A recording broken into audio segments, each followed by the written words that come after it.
जी sound जो साहब। जी sir किधर जा रहे हैं?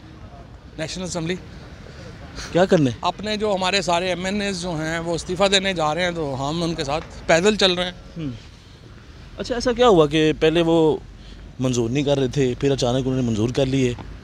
मेरा ख्याल घबरा गए हैं और घबराहट में ये फ़ैसले कर रहे हैं। तो ये बताएं कि जो निगरान वज़ीर आला का जो नाम है वो फाइनल नहीं हो पा रहा है, तो अगर ये फ़ैसला चला जाता है इलेक्शन कमीशन के बाद, अगर वो कोई नाम सामने लेकर आते हैं तो क्या करेंगे? अगर ECP के पास जाएगा तो वो अपना फ़ैसला कर लेंगे, वो देख लेंगे कि किस तरह। मैं समझता हूँ कि जो KP और पंजाब के मेंबर्स हैं ना, दोनों वो डिफरेंट लोग हैं। मैं उनको कहूँगा अपना रोल अदा करें। बाकी तो सारा, स्पेशली चीफ इलेक्शन कमिश्नर जो है वो तो बिल्कुल ही अपनी हैसियत खो चुका है। ठीक है। सो पंजाब और KP के जो मेंबर हैं उनको मैं चाहता हूँ कि वो अपने इदारे की इज़्ज़त बहाल करने के लिए कोई इक़दाम करें। अच्छा साहब, ये बताएं कि नवाज शरीफ साहब ने कल ये बयान दिया कि हमने माजी की तरह दोबारा पाकिस्तान को मुश्किल हालात से निकालना है और वो हम करेंगे। माजी में भी उन्होंने पाकिस्तान को डिफ़ॉल्ट पे ले गए थे और 2 दफ़ा 3 दफ़ा जब उनकी हुकूमत रही है, अब फिर डिफ़ॉल्ट के ऊपर ले आए हैं। 4 दफ़ा जिस तरह उन्होंने मुश्किलात से निकाला, इससे अच्छा ना ही निकाला।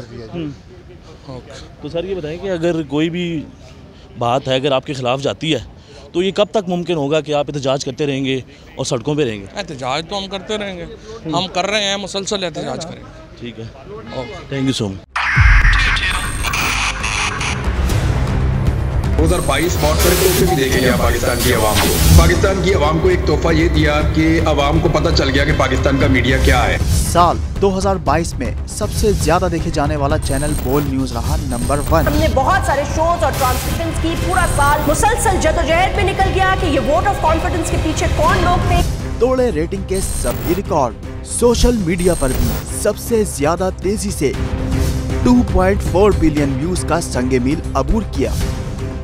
एंकर्स को भी आवाम में सबसे ज्यादा मकबूलियत मिली और सोशल मीडिया पर भी बोल रहा सब पर भारी। सब्सक्राइब करें और बेल दबाएं ताकि कोई खबर रह न जाए।